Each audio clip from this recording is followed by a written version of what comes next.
Fala personal, tudo bem? Aqui quem fala é o professor Marcelo Silva. Você treina musculação até a fadiga ou até a falha muscular? Aí você deve ficar perguntando, pô, o cara é louco? Como assim? Qual a diferença? Bom, hoje eu vou demonstrar para você a diferença entre fadiga e falha muscular. Aqui eu vou me pautar em relação à perspectiva do esforço. E após terminar essa noção, esse conceito do que é fadiga e do que é falha muscular, ficará perceptível algumas coisas. Primeiro, independente da intensidade do treinamento de força, os mecanismos de fadiga e de falha são os mesmos. O que nos traz a pensar a seguinte coisa: você já se inscreveu aqui no canal? Já deixou o seu like?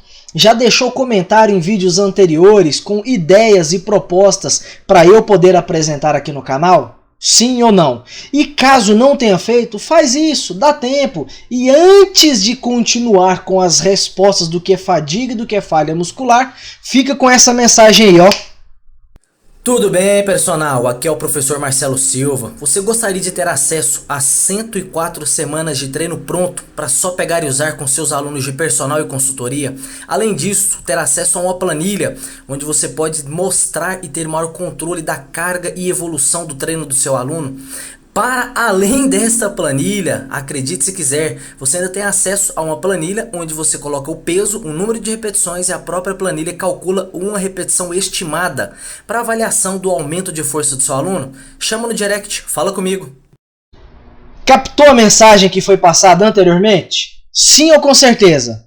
Sim. Então, depois de ter captado essa informação, você viu que tem um curso sensacional de treinamento de força por aí. E no curso eu também abordo esses aspectos. Beleza? Sem mais delongas, simbora comigo. O primeiro aspecto relacionado à fadiga e falha muscular é relacionado à questão da perspectiva do esforço. Então, com base no esforço, eu vou categorizar algumas coisas para vocês e apontar os pontos em que são nítidos cada um dos tópicos que eu vou apresentar aqui. O primeiro tópico que eu vou apresentar se refere a repetições submáximas. Bom, repetições submáximas não significa em hipótese alguma que o treinamento esteja errado em caso da condução do treinamento com repetições submáximas. Isso não há na literatura qualquer coisa que comprove que seja algo errado. Ok? Só que como é que você vai perceber que o seu próprio aluno pode estar treinando com repetições submáximas ou treinando abaixo daquilo que ele realmente consegue?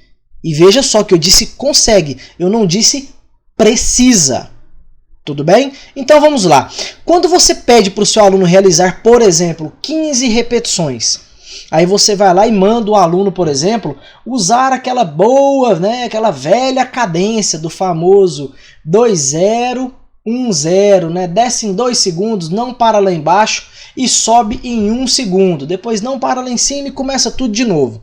Supondo que o seu aluno consiga realizar todas as repetições que você propôs sem sequer violar a cadência, ou seja, com a mesma velocidade, isso é um indício de que o indivíduo sequer fadigou. Então é possível que o aluno esteja treinando muito abaixo daquilo que ele realmente consegue. O que nos faz pensar o seguinte: o porquê que é tão fácil, ou porquê que é tão comum os alunos conseguirem fazer 3, 4, 5 exercícios por grupamento muscular, cada um com 3 ou 4 séries? É por conta disso. Um treinamento muito abaixo do que ele realmente consegue. E veja só, não estou dizendo que está errado, ok? Outro ponto, outra forma de você identificar que o seu aluno está treinando de forma submáxima, ou até mesmo você. Supondo que você coloque 40 quilos para poder fazer um supino. Você vai lá e faz 12 repetições. Na série seguinte, você mantém os mesmos quilos, os mesmos 40 quilos, e mantém novamente a mesma margem de repetições. A realização de 2 séries seguintes com o mesmo número de repetições e o mesmo peso já é também mais um indício de que você está treinando abaixo daquilo que você realmente consegue.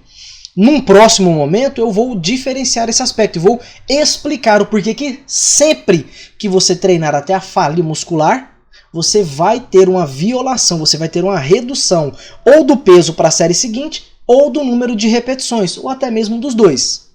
Então entendeu esse primeiro aspecto de repetições submáximas? Sim, né? Então vamos embora para o próximo. Tenho a falha autorreferida, que é o famoso falha bola de cristal. O aluno ele está treinando, ele desce em 2, sobe em 1, desce em 2, sobe em 1. De repente ele desce em 2, sobe em 2, desce em 2, sobe em 2,5.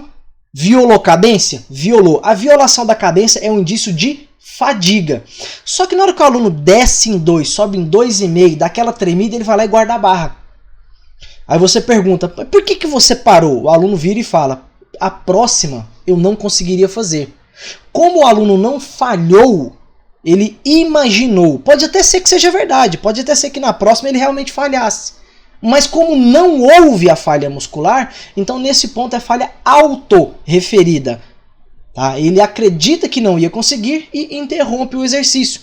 Esse esforço dessa falha autorreferida, por si só, já é maior do que o treinamento com repetições submáximas. Ok? Próximo aspecto, eu vou deixar esses dois juntos aqui. Por que eu vou deixar esses dois juntos? Primeiro ponto, repetições máximas. O que são repetições máximas? É o maior número de repetições completas antes da falha muscular. Sendo assim, é necessário que você saiba o que é falha muscular para então saber o que são repetições máximas. Por exemplo, você quer fazer um teste de 6 repetições máximas no seu aluno de personal. Quantas repetições você vai pedir para ele fazer? Se você está com 6 na cabeça ou respondeu 6, está errado. Mas espera aí, tá maluco? Eu quero teste de 6 RMs. Por que não são 6 repetições que eu vou pedir para ele fazer? Pelo seguinte ponto. Número máximo de repetições antes da falha muscular. Então, se o aluno fez 6 repetições, você não sabe se ele conseguiria fazer a 7ª. Você não tentou. Então, por obrigação, se você quer um teste de 6 RMs, o aluno vai precisar fazer 5, 6 e na 7ª repetição, o que vai acontecer? Durante a 7ª repetição aqui, o aluno vai chegar à falha muscular. O que é falha muscular? Ele desceu, na hora de subir, ele fica em isometria, brigando com o peso por aproximadamente 3 segundos e perde para o peso. Quando ele tentou vencer o peso, foi ali uma briga, um duelo entre ele e o peso por aproximadamente 3 segundos e ele perdeu, então naquele momento você descobriu o quê? A falha muscular. Ele falhou em qual repetição? Na 7ª. Então quantas repetições máximas ele fez? 6. E dentro desse aspecto, após o indivíduo conhecer a falha muscular, eu também não disse que ele deva treinar até a falha no começo e não disse que ele tem que treinar sempre até a falha muscular. Isso são cenas de próximos capítulos. Se você deixar o like e comentar, claro, porque se não comentar pedindo outras coisas, não tem por que eu fazer. Depois disso, nós temos o quê? Os métodos de treino. Pessoal, todos os dias eu vejo nas academias alunos fazendo drop sets, trip set, FST7, GVT, fazendo o peteco de método sem sequer ter passado, sem sequer ter experimentado o que é um treinamento até a falha muscular. Porque, por exemplo, se o aluno chega à falha muscular, descansa 20 segundos e faz novamente mais uma série, depois mais 20 segundos e outra série, um rest pause. Se o aluno chegou à falha muscular, diminuiu o peso, falha muscular, diminuiu o peso, drop set. Se isso acontece até zerar a máquina, strip set.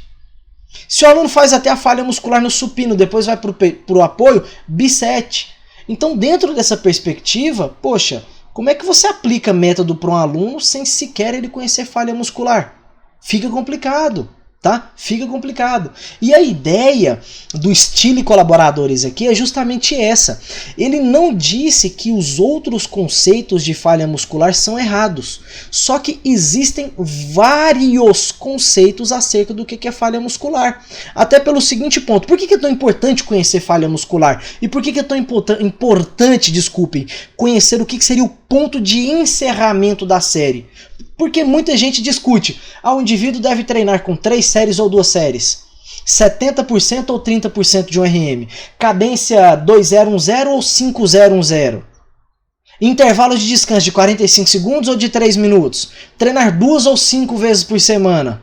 Então, dentro desse aspecto, usar ou não usar métodos, dentro desse aspecto, todas as variáveis que eu passei, nenhuma delas se refere ou se remete ao ponto de interrupção.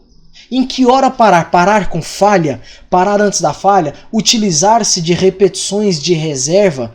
Qual seria o ponto? Mas para poder saber qual ponto, você precisa saber o que é a falha muscular. Então a ideia aqui é simplesmente tentar homogeneizar a falha muscular. Porque, por exemplo, segundo Fischer, lá em 2011, 11 anos atrás, ele conceituava que a falha muscular era quando há a incapacidade de executar outra ação muscular concêntrica sem alteração significativa da postura ou na duração da repetição. Ou seja, se o indivíduo começasse a roubar no método, já consideraria incapacidade de executar a ação. E outro ponto, se o indivíduo que estivesse subindo em 1, descendo em 2, subindo em 1, descendo em 2, também caracterizava o quê? Quando o indivíduo violasse essa cadência, ou seja, ficasse mais lento o movimento, também caracterizaria falha. Só que, poxa, peraí, entre eu começar a violar a cadência e realmente falhar, esse ponto é diferente de outra pessoa, é diferente de outro grupamento muscular.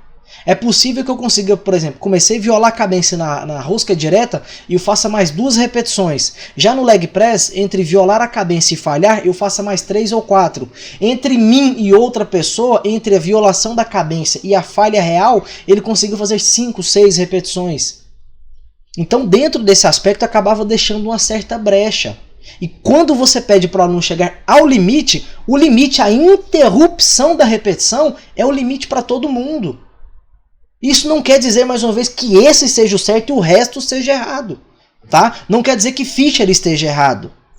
Só quer dizer que uma forma de homogeneizar isso é utilizar o conceito de Steele, que foi o que eu acabei de falar. Outro ponto, Jenkins, Nóbrega, Staniello, Schoenfeld, eles utilizam de conceito a incapacidade de realizar a repetição com amplitude de movimento correta. Só que à medida que você vai chegando ao seu limite, é possível que a amplitude de movimento também seja prejudicada, mas não necessariamente que haja interrupção das repetições. Tem mais conceitos? Certamente tem. Só no artigo do Steele, salvo engano, são quase 17 conceitos distintos. E mais uma vez, a perspectiva do autor é a homogeneização do conceito de falha muscular. Até porque o seguinte ponto, quando você viola a cadência, aquilo é fadiga, aquilo não é falha. Fadiga. E todo santo dia eu me deparo com o personal prescrevendo treino na sala de musculação e falando que o aluno treinou o máximo quando o aluno sequer violou a cadência. Poxa, se não violou a cadência, não fadigou. Se não fadigou, não tem como você falhar antes de fadigar. Não dá. A menos que seja pela sua vontade própria. Aí já não é esforço. Aí já é o quê? Eu quis. Tá? Eu sou mimado, eu quis parar. Até porque é o seguinte, segundo Edwards, lá de 1983, quase 40 anos aí, ó, ele já tinha um conceito, falha muscular é quando você perde a velocidade. Então, se a velocidade fica prejudicada ou se a sua capacidade de fazer força fica prejudicada, nesse ponto você considera o quê? Fadiga muscular. E a fadiga muscular ela ocorre em todos os níveis de treino, em todas as intensidades. Se eu estiver treinando com 90% de uma repetição máxima, a fadiga vai acontecer, a depender do grupamento muscular, vai acontecer ali entre 4ª e 5ª repetição, por exemplo. Se eu estiver treinando com 30% de um RM, a fadiga pode acontecer lá pela 45ª repetição. Isso a depender ainda do grupo muscular. Tá? Então, independente da intensidade, independente do grupo muscular, independente do sexo masculino ou feminino, independente do status de treino, destreinado, intermediário, altamente treinado, bodybuilder, a fadiga muscular, o mecanismo é o mesmo. Tá? O que ocorre? Segundo Fitts, lá em 94, ocorre o quê? Você tem a redução do recrutamento de unidades motoras de altos e baixos limiares. Tá? Então o que acontece? As fibras musculares de alta frequência ocorre uma queda no metabolismo delas. Então, dentro desse aspecto, o que acontece? A cada repetição, a sua capacidade de recrutar unidades motoras do tipo 2A e 2B, principalmente, que são as mais fortes, eles acabam reduzindo a capacidade do recrutamento delas em virtude da fadiga muscular. E isso prejudica tanto a capacidade de geração de força, aqui anteriormente mencionada por Edwards, quanto a sua capacidade de gerar movimentos rápidos.